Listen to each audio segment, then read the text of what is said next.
Joe Biden ने America के 46वें राष्ट्रपति के रूप में शपथ ली। इसके साथ ही अमेरिका में एक नए अध्याय की शुरुआत हो गई। डोनाल्ड ट्रंप जो बाइडेन के शपथ ग्रहण समारोह में शामिल नहीं हुए, हालांकि निवर्तमान उपराष्ट्रपति माइक पेंस ने शपथ ग्रहण समारोह में शिरकत की। अमेरिका के राष्ट्रपति बनते ही जो बाइडेन ने कहा कि आज मैं पूरी तरह से अमेरिका को एक साथ लाने, हमारे लोगों को एकजुट करने, हमारे राष्ट्र को एकजुट करने के लिए समर्पित हूं। उन्होंने कहा कि आज कमला हैरिस अमेरिकी इतिहास में पहली महिला उपराष्ट्रपति बनी है और इसलिए ये मत कहिए कि चीजें बदल नहीं सकती।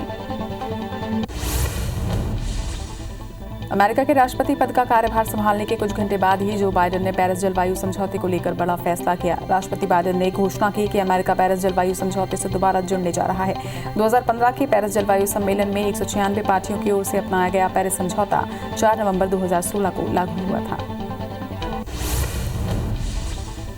कमला हैरिस ने अमेरिका के उपराष्ट्रपति पद की शपथ ली। अमेरिका के उपराष्ट्रपति बनने वाली कमला हैरिस पहली महिला हैं। जमैका मूल के पिता और भारतीय मूल की मां की संतान कमला हैरिस के जीवन पर उनकी मां श्यामला गोपालन हैरिस का बहुत प्रभाव है। शपथ ग्रहण समारोह में से कुछ घंटे पहले ही कमला हैरिस ने एक भावुक मैसेज भी किया। प्रधानमंत्री नरेंद्र मोदी ने भी अमेरिकी राष्ट्रपति पद की शपथ लेने पर जो बाइडेन को बधाई दी। पीएम मोदी ने ट्वीट करते हुए लिखा कि जो बाइडेन के अमेरिका के राष्ट्रपति बनने पर बहुत बधाई। मैं भारत और अमेरिका के रणनीतिक संबंधों को मजबूत करने की तरफ देख रहा हूं। कल किसानों संघ बैठक में सरकार ने कमेटी बनाकर 18 महीनों के लिए कानून को ठंडे बस्ते में डालने की बात कही, लेकिन किसान कानून को खत्म करने से कम पर मानने को तैयार नहीं है। कृषि मंत्री नरेंद्र तोमर ने प्रस्ताव दिया कि हम इन बिलों को 18 महीने तक के लिए स्थगित कर किसान और सरकार के प्रतिनिधियों की एक कमेटी का गठन कर सकते हैं। सरकार की ओर से दिए गए प्रस्ताव पर चर्चा के लिए किसान संगठन आज बैठक करेंगे। किसानों के साथ 11वें राउंड की बातचीत में सरकार ने कृषि कानूनों को 1.5 साल तक लागू न करने और नई कमेटी का भी प्रपोजल दिया है। किसान संगठन आज इस फैसले पर विचार करेंगे और शुक्रवार यानी कि कल सरकार को अपना फैसला बताएंगे। सरकार किसानों के बीच अब 12वें दौर की बैठक 22 जनवरी को होगी। ये बैठक विज्ञान भवन में दोपहर 12 बजे होगी। इसमें सरकार की ओर से कृषि कानूनों को 18 महीने तक स्थगित करने के प्रस्ताव पर चर्चा होगी। वहीं किसान संगठनों ने 11वें दौर की बैठक को सकारात्मक बताया। कृषि कानूनों के विरोध में किसानों का आंदोलन जारी है। किसानों के आंदोलन का आज 57वां दिन है। कल सरकार किसानों के बीच हुई बातचीत में सरकार ने किसानों को एक प्रस्ताव दिया। वहीं किसानों ने भी इन पर विचार करने के लिए समय मांगा है। सरकार और किसानों के बीच 11वें दौर की बैठक सकारात्मक रही। बीजेपी अध्यक्ष जेपी नड्डा आज से 2 दिनों के लिए उत्तर प्रदेश के दौरे पर रहेंगे। जेपी नड्डा आज दोपहर 1:30 बजे लखनऊ एयरपोर्ट पहुंचेंगे। शाम को प्रदेश बीजेपी कार्यालय में पार्टी पदाधिकारियों और क्षेत्रीय अध्यक्षों के साथ चर्चा करेंगे।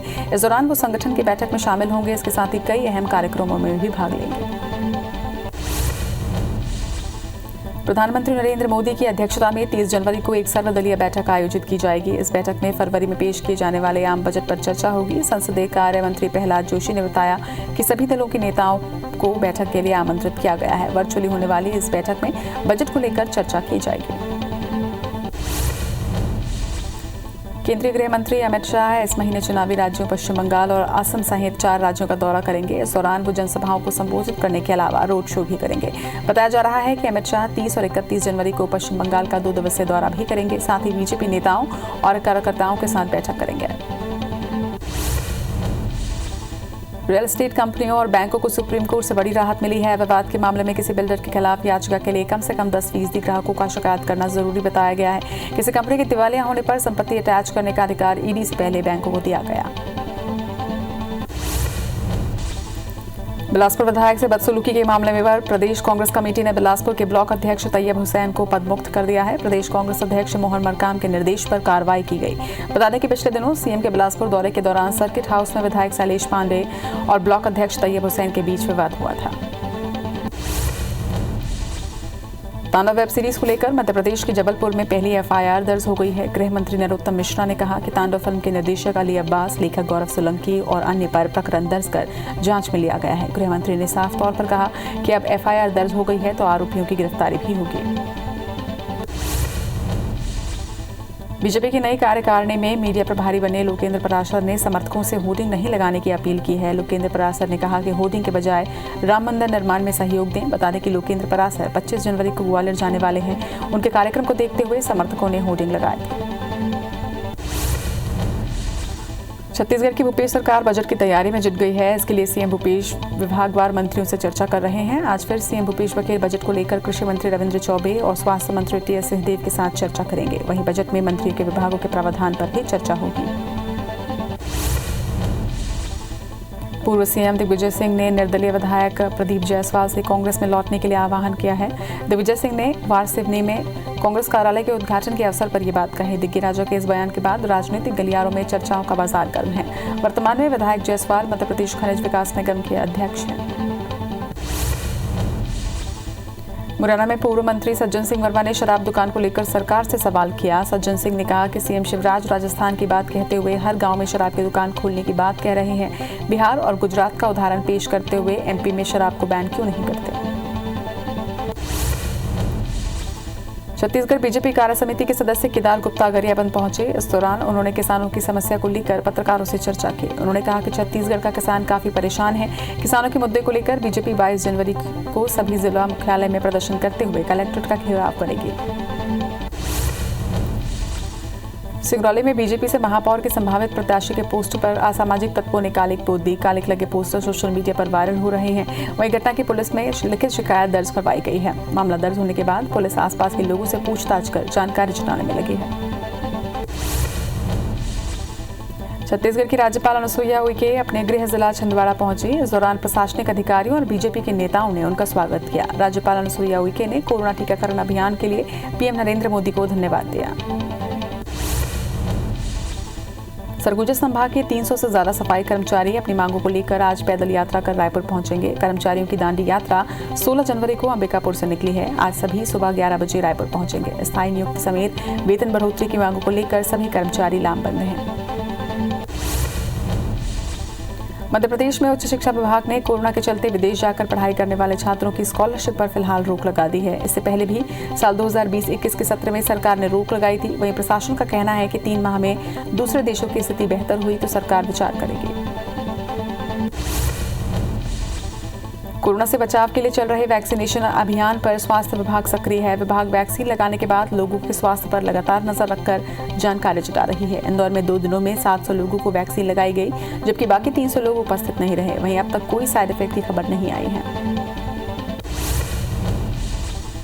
जबलपुर में करोड़ों की वाटर सप्लाई योजना लापरवाही की भेंट चढ़ गई। बता दें कि योजना के तहत 24 घंटे 7 दिन पानी की सप्लाई की जानी थी, लेकिन 2017 में शुरू हुई योजना अब तक पूरी नहीं हो सकी है, जिससे लोगों को इसका फायदा नहीं मिल पा रहा।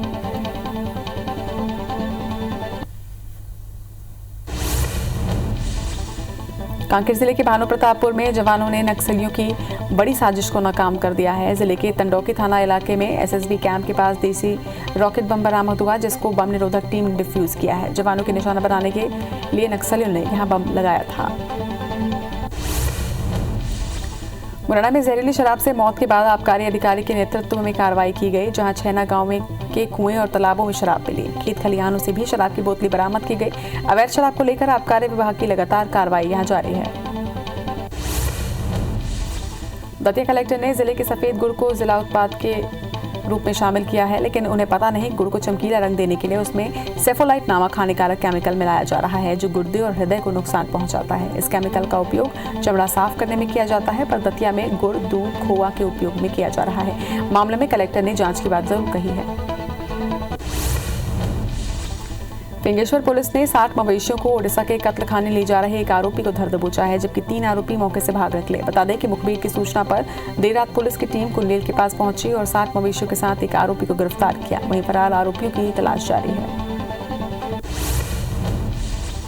दतिया जिले में अवैध शराब के खिलाफ आबकारी विभाग लगातार कार्रवाई कर रहा है। आबकारी विभाग की टीम भांडेर थाना इलाके के कंजरडीरा पर कार्रवाई करते हुए 85 लीटर कच्ची शराब और 4000 लीटर गुड़ लहान जब्त किया। जब्त कच्ची शराब और लहान की कीमत 3 लाख रुपए बताई जा रही है। बलौदाबाजार नगर पालिका में विवाद लगातार बढ़ता जा रहा है। बलौदाबाजार नगर पालिका सीएमओ और इंजीनियर के रवैये को लेकर नगर पालिका अध्यक्ष और पार्षदों ने नगर पालिका गेट में ताला जड़ दिया। वहीं नगर पालिका में ताला लगने से कामकाज पूरी तरह से यहां ठप हो गया। वहीं अधिकारी मामले में बयान देने से बचते नजर आए। बीजापुर में इंद्रावती नदी पर बन रहे पुल और सड़क के विरोध में ग्रामीणों ने चक्का जाम कर दिया। ग्रामीण इंद्रावती नदी में पुल निर्माण और सड़क निर्माण कार्य बंद करने की मांग को लेकर भैरमगढ़ पहुंचे। वहीं ग्रामीण स्कूल, आंगनबाड़ी खोलने और फर्जी गिरफ्तारी के साथ फर्जी एनकाउंटर बंद करने की मांग कर रहे हैं। रायपुर में उरला के सरोरा में हुई कैशियर से 31 लाख रुपए की लूट मामले में पुलिस ने 9 आरोपियों को गिरफ्तार किया है। पकड़े गए आरोपी लूट की रकम से गोवा में जाकर अय्याशी करने के फिराक में थे। आरोपियों में एक आरोपी कंपनी का ही कर्मचारी है जिसने अपने साथियों के साथ मिलकर वारदात की योजना बनाई थी।